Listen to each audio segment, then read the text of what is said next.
This is the world of secret societies where the quest for hidden truths has captivated the minds of many. Join us as we delve into the shadows and uncover the mysteries of the world's most enigmatic organization. You might have heard of the Freemasons or the Illuminati, but there's one more that's talked about called the Order of the Nine Unknown Men. It's said that this group began over 2000 years ago in Bharat. Welcome to the world of the secret society of Ashoka. Emperor Ashoka was a powerful ruler who lived a long time ago, around 300 BCE. He was the grandson of another famous emperor named Chandragupta Maurya. Ashoka wanted to be a great ruler like his grandfather, so he set out to conquer new lands and expand his empire. One of the regions he wanted to conquer was Kalinga, present-day Odisha and northern parts of Andhra Pradesh. At first, Ashoka thought that taking over Kalinga would be easy, but the people of Kalinga didn't want to be ruled by Ashoka's empire. They fought back, and soon there was a big war between Ashoka's army and the people of Kalinga. The war was long and brutal, and many people lost their lives on both the sides. Ashoka's army eventually won, but the victory came at a terrible cost. Over 100,000 soldiers and civilians died in the fighting, and Ashoka was deeply troubled by all the bloodshed. After the war, Ashoka felt guilty about what had happened. He realized that violence and war were not the way to bring peace and prosperity to his empire. So he decided to change his ways and follow the teachings of Buddhism, a peaceful religion that promotes kindness and compassion. Ashoka became a devoted follower of Buddhism and worked hard to spread its teachings throughout his empire. He built monasteries and shrines, and he sent missionaries to other countries to share the message of Buddhism with people there. He also embraced the idea of ahimsa or non-violence and made it a central part of his rule. But Ashoka's newfound commitment to peace and non-violence went even further than just promoting Buddhism. He went across countries like Nepal, Tibet, China, and Mongolia to spread the teachings of Buddha,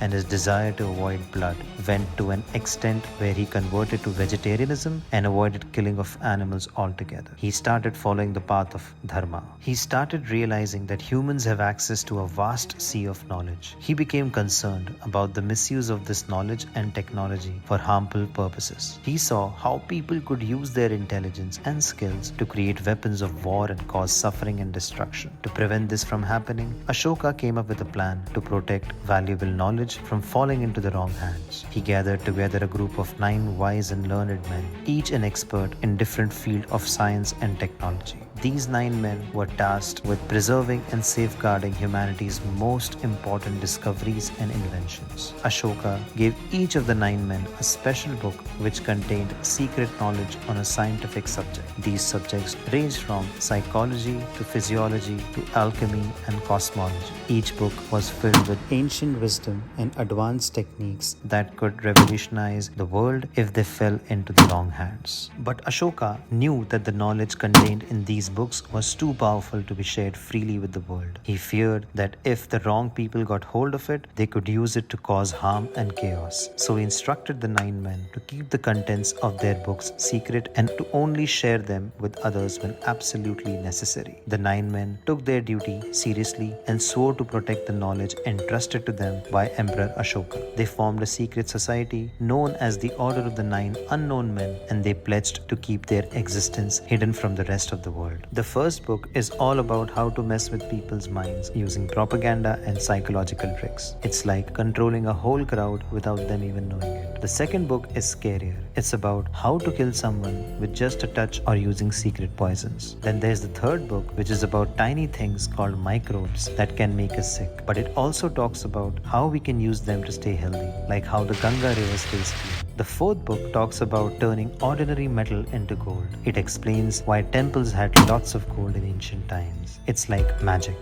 The fifth book gets even crazier. It's about talking to aliens. Yeah, back then, people were already thinking about space travel, aliens, and probably know a lot more than we do currently. The sixth book is on concepts like gravity, aerodynamics, and flying machines called vimanas. Some even call them ancient UFOs. The seventh book is all about space and time, bending them, traveling between dimensions, and even time travel. Then there is the 8th book, which talks about light and how to control it, like making lasers. And finally, the 9th book is like a manual for building and destroying societies, predicting their rise and fall. It's like having the power to shape the world. For centuries, these 9 men operated in secrecy, quietly safeguarding their ancient knowledge and watching over humanity from the shadows. They intervened only when they felt that the world was in grave danger, using their wisdom and expertise to protect mankind from threats both natural and supernatural. But despite their best efforts to remain hidden, rumors of the Order of the 9 Unknown Men began to spread. Stories and legends about their secret society circulated through Bharat and beyond, sparking curiosity and intrigue among those who heard them. Over time, various writers and scholars have attempted to unravel the mysteries of the 9 unknown men and the secrets contained within their legendary books. In 1923,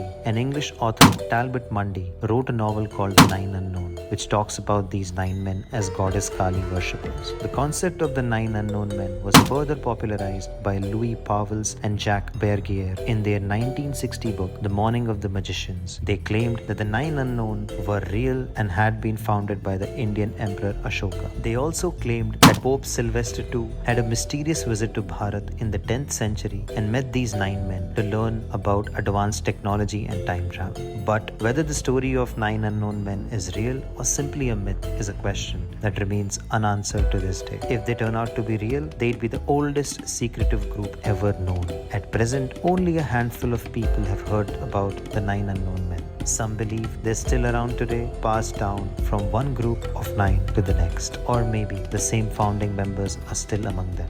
Whether they are living among us or hidden away somewhere, they're always keeping a watch. This group, formed over 2000 years ago, might hold secrets that we are eager to uncover. These 9 individuals have the power to prevent disasters, yet they choose to remain spectators. Regardless of its authenticity, the tale of the Order of the 9 Unknown Men continues to captivate the imagination of people around the world. It serves as a reminder of the enduring appeal of mystery and the human desire to unlock the secrets of the universe. And who knows, perhaps somewhere out there, hidden away from prying eyes, the 9 unknown men continue their eternal vigil, watching over humanity and safeguarding the wisdom of the ages. Let us know if you have heard about these secret men in the comments. Thank you.